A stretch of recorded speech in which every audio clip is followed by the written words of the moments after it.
February 24th, 2026 Current Affairs।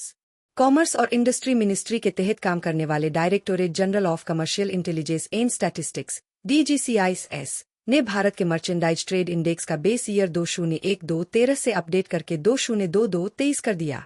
ICICI prudential pension funds management company limited ने देश की पहली स्वास्थ्य focused pension scheme ICICI PFNPS स्वास्थ्य इक्विटी प्लस शुरू की, जो नेशनल पेंशन सिस्टम के अंदर हेल्थ केयर से जुड़े फायदों के साथ रिटायरमेंट इन्वेस्टमेंट को जोड़ती है। वर्ल्ड बैंक ग्रुप का हिस्सा multilateral investment guarantee agency MIG ने स्टेट बैंक ऑफ इंडिया को दिए गए अपने लोन के सिलसिले में सिटी बैंक एने के लिए USD 197.67 मिलियन की गारंटी जारी की। भारत ऑफिशियली यूनाइटेड स्टेट्स के नेतृत्व वाले पैक्स सिलिका कोएलिशन का 12वां सदस्य बन गया, जिसका मकसद सेमीकंडक्टर, जरूरी मिनरल और आर्टिफिशियल इंटेलिजेंस टेक्नोलॉजी के लिए मजबूत सप्लाई नेटवर्क को मजबूत करना है।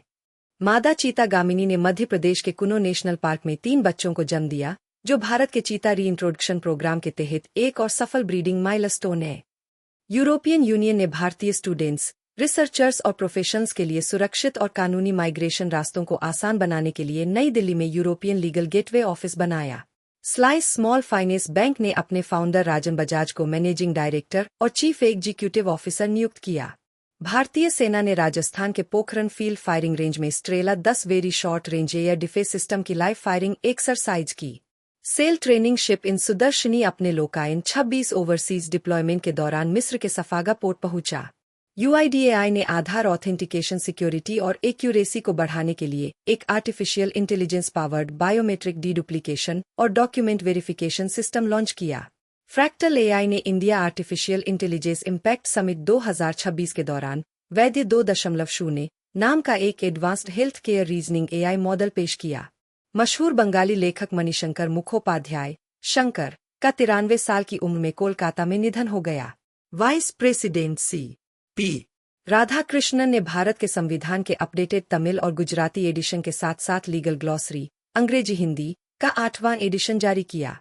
भारतीय रेलवे ने टिकट फोरकास्टिंग, क्राउड एनालिटिक्स, शिकायत हैंडलिंग और फ्रेट लॉजिस्टिक्स को बेहतर बनाने के लिए पैसेंजर सर्विस और ऑपरेशनल सिस्टम में आर्टिफिशियल इंटेलिजेंस का इस्तेमाल बढ़ाया।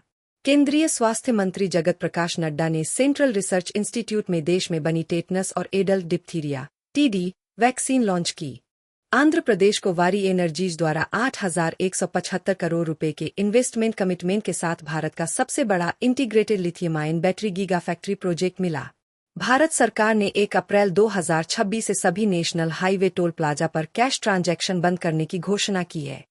लार्सन एंड टूब्रो ने अपने व्योमा डिवीजन के जरिए धोलेरा स्पेशल इन्वेस्टमेंट रीजन में 250 मेगावाट का ग्रीन रेडी डेटा सेंटर बनाने के लिए फीजिबिलिटी स्टडी करने के लिए गुजरात सरकार के साथ एक MOU साइन किया।